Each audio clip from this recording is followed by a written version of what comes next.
reaction video. We are Venom. At ayun na nga po, no? Tuloy-tuloy na siguro to. Habang wala pa tayong maisip na bagong content, ang gagawin muna natin, mag-review at mag-react sa kung ano man ang uso, kung ano man ang bagong labas, kung ano man yung matripan ko, kung ano man yung mga makita ko na, uy, gusto ko to, trip ko tong bagay na to. Technically, anything under the sun or under the moon, the stars. If you have any suggestions na gusto nyong tingnan ko, mapanood ko, just let me know. For now, ito yung pinakaunang movie trailer review and reaction ko. And isa to sa mga the best para sa akin kasi ang gumaganap dito si Tom Hardy, isa sa mga idol kong method actors at magaling na English or British actors. Ano ba talaga yung tamang term doon?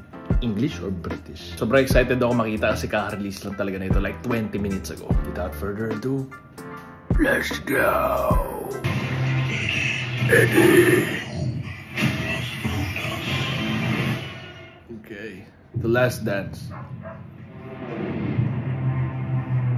Ito na yung napunta na siya sa iba. You probably know that I have a really dark and unpredictable side to me.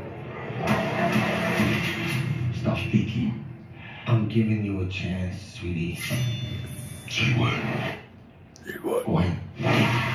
Say when. When, sinabi niya. Ito na yung napunta yata siya sa ibang Earth, di ba? Sorry, spoiler alert. Hey! What are you? We are. Perfecto! We are. No. Yeah, we are. Venom. We're gonna need to work on that. E! You take me to all the finest places. Naka-boots siya na, ano? Ito yung boots niya.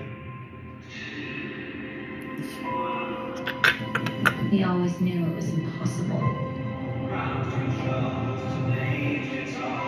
We were alone in the universe. Iba na yung leading lady. Ay, siya rin.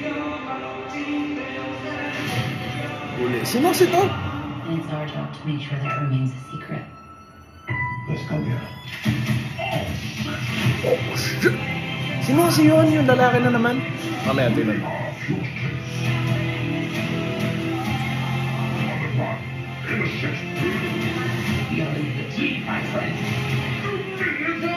Yung friend niya, no? Ni Doctor Strange. Yung isa sa mga, no? Mrs. Chang yung nagabata sa grocery. Sa convenience store pala. Oh my God. Simbayo din. Simbayo.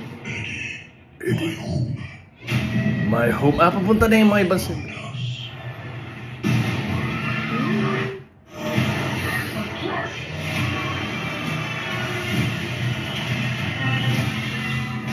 There's an army coming that cannot be beaten. As long as they're less that we want everything will end.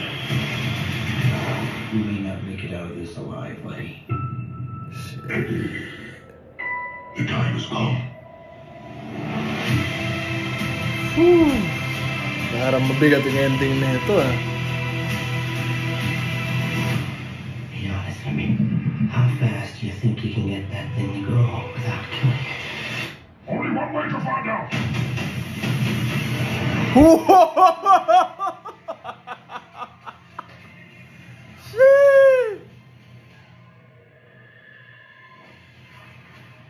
Angas! Oh my God.